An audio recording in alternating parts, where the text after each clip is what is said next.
All praises to the Most High, Grand Rising. This video is about compassion. Compassion is to have feelings and emotions towards another. There's some lady walking by right now. And when something you do or a mistake you made without remorse, it's lack of compassion. It's just to let it blow, okay, well, it happened, it's lack of compassion. So what we have to remind ourselves that sometimes when we're around people, our actions and words affects them some type of way, whether in a good way or bad way. Not everybody. Some people have thick skin. Some people just, on some other type of stuff, But when you care about someone and something you do bothers them, you got to take a second look at things, and second look at your behavior, especially if someone that you're in a relationship with or a family member, close person in your inner circle.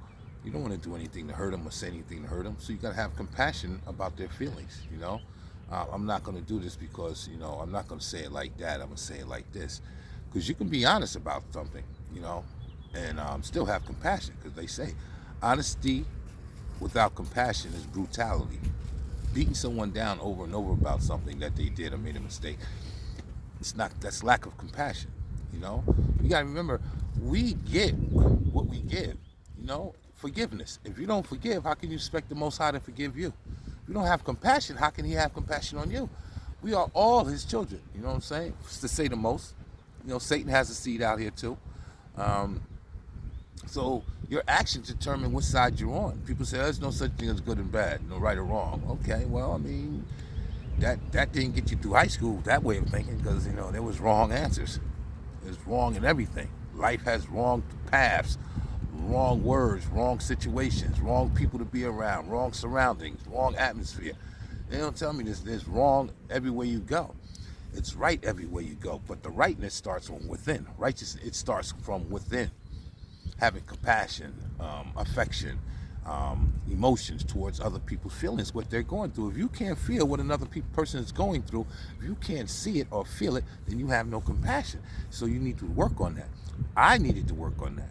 I came to a point where, only the strong survive. That's not it. God gave us all different talents to help each other along the way.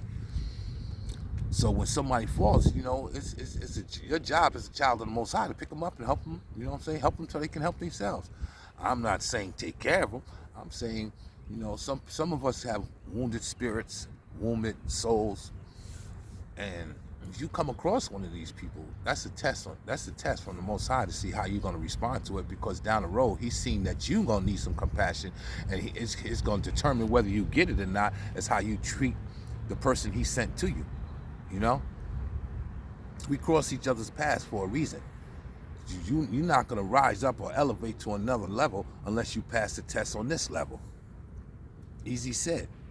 It's harder done. But when it comes second nature, it's easily done. We gotta pray every day. I used to pray when I needed something, when I was in trouble, when I was worried, depressed, down. That's when I pray. But what about praying for gratitude? Hey, I'm grateful, I woke up this morning. I'm grateful for, having a good dinner. I'm grateful for having a job to go to. I'm grateful for this person laying next to me, this person in front of me. I'm grateful for my parents. I'm grateful for my kids. Sometimes God wants to hear that. Say, oh, this guy comes to me whenever he wants something. And that can't be it. I had to just recently, a couple of days ago, take a deep look inside myself and seeing I was being selfish. I had no gratitude. I was being selfish towards another human being, and it might have cost me. We'll see how that falls out. But in the meantime, so I corrected those defects so they won't happen again. Whether this type of situation or another type of situation, we have to be aware of all things at all times. They say put on that suit of armor. It's a war out here. And the war is around you, and most of all, it's in here. The battleground is in your mind. Guard your heart, prepare your mind, put on that full suit and armor, and have compassion for another human being. All praises to the Most High.